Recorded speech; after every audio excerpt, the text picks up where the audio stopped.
Olá, tudo bem? Faleceu uma pessoa e deixou bens. E agora? Como inventariar estes bens?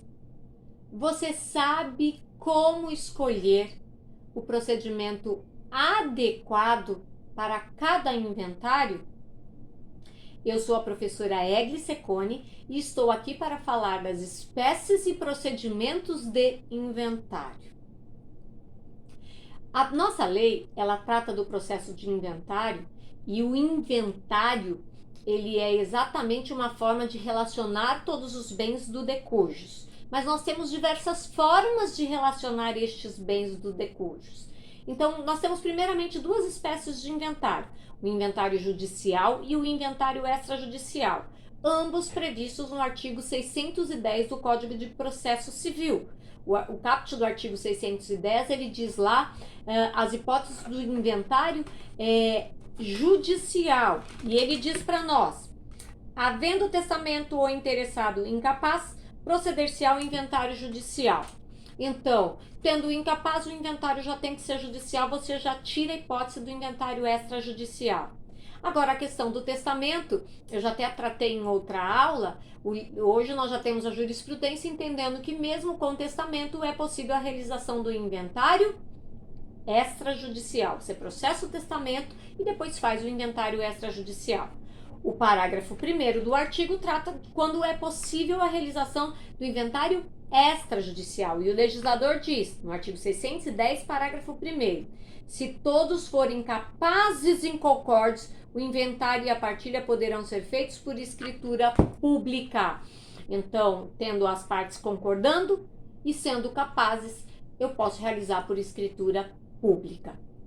Quando escolher entre o inventário judicial e o extrajudicial? Como eu já disse, quando nós tivermos herdeiros que são incapazes, não tem escolha.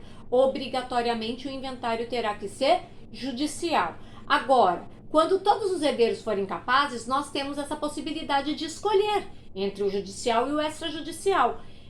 Como é que eu faço essa escolha? Se todos forem concordes, qual que é o melhor caminho? Depende.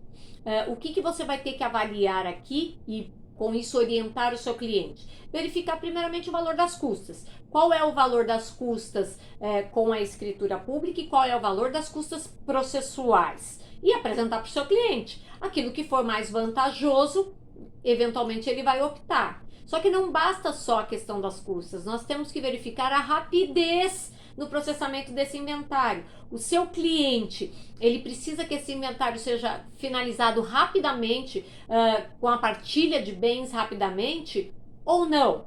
Se o valor das custas do inventário extrajudicial for mais vantajoso e, logicamente, há uma rapidez, não tem nem muito o que se pensar. Você vai orientar o seu cliente e falar, é o extrajudicial que nós vamos fazer. Agora, naqueles casos em que o valor das custas processuais para o inventário é mais vantajoso, aí então você vai sentar e conversar com o seu cliente. Você tem pressa? Você quer finalizar esse inventário rapidamente? Se o cliente disser sim, eu tenho pressa, eu prefiro pagar mais as custas do inventário extrajudicial do que as custas do processo, que é um pouco mais barata, para que eu possa ter isso com mais rapidez. Então, sempre você vai ter que colocar na balança o valor das custas e a rapidez, e verificar aquilo que é mais vantajoso. Às vezes, a escritura pública é mais vantajosa do que o valor que vai se pagar eventualmente com as custas processuais. Mas isso eu vou considerar o quê? O montante a ser partilhado. É com isso que eu vou levantar esses valores para chegar a essa conclusão. Bom, então visto que nós já temos duas espécies, inventário judicial e extrajudicial, vamos então agora nos ater ao inventário judicial. Para o inventário judicial, nós temos 3 procedimentos que podem ser adotados no inventário extrajudicial. Quais são esses procedimentos? Eu vou tratar de trás para frente, tá? Pela ordem da lei, para ficar mais fácil que você entenda. A lei trata para nós de 3 espécies, um é o inventário e 2 espécies de arrolamento, que nós temos essa possibilidade. O arrolamento, e eu vou tratar primeiro da espécie do arrolamento, ele é um processo de inventário, mas só que simplificado, tá? Todas as fases do processo de inventário são concentradas aqui, para possibilitar exatamente que o desfecho seja mais rápido. E mais, a vantagem do arrolamento é de que o legislador não exige que seja pago o imposto causa-mortes antes de finalizado o arrolamento.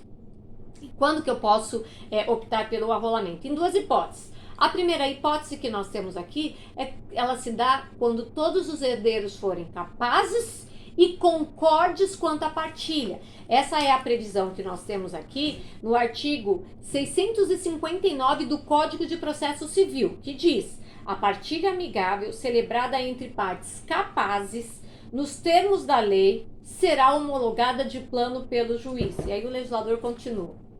Então, o que o legislador está dizendo? Se as partes forem capazes de concordarem contra a partilha, de plano o juiz já vai homologar. É um procedimento tudo mais simples. Eu apresento as primeiras declarações, as últimas tudo concentrado, plano de partilha, para que o juiz já possa decidir, certo?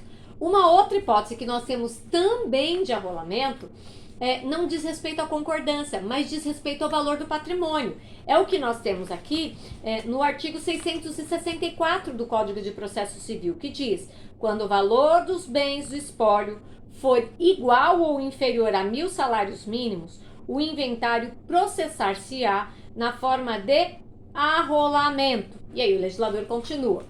Então, o que nós temos aqui? 1.000 salários mínimos hoje, 2021, equivale a R$1.100.000. Isso quer dizer que, neste caso, independe da concordância dos herdeiros. Os herdeiros podem não concordar quanto à partilha, só que o valor do espólio, dos bens do espólio, por ser reduzido, neste caso, o legislador permite que o inventário seja processado pelo arrolamento. Exatamente um procedimento mais simplificado. Então, duas hipóteses de arrolamento para você guardar. Primeira, todos os herdeiros capazes e concordes quanto a partilha, aos bens da herança. E aqui vem uma questão importante: independe do valor. Eu posso ter um patrimônio de 10, 20 milhões de reais, pode ser processado pelo arrolamento se todos forem capazes e concordes. Segundo, é o valor do patrimônio. Em relação ao valor do patrimônio, aqui eu não preciso ter concordância e nem preciso ter todos os herdeiros capazes. Eu posso, por exemplo, ter herdeiro incapaz e não ter concordância. Vai se processar pelo arrolamento. E a terceira espécie de procedimento que nós temos aqui é o inventário. O inventário é um processo muito mais complexo, né?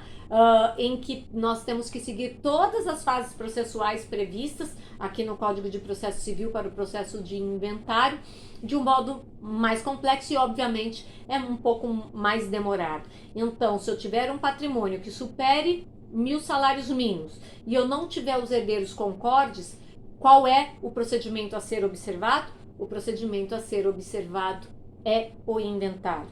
Neste caso, eu não poderia optar pelo arrolamento, porque o valor do patrimônio ultrapassa 1.000 salários mínimos e porque não há concordância dos herdeiros. Então, sempre fique atento. Quando você for fazer um inventário, receba todos os bens, analise todas essas hipóteses, verifique todas essas variantes para que você possa oferecer para o seu cliente a melhor opção e que seja também a mais célere para ele. Agradeço a sua atenção, te espero nas minhas redes sociais, meu canal do YouTube, página do Facebook, no Instagram, professora Egli Secone, e te espero para nossas próximas aulas. Um abraço!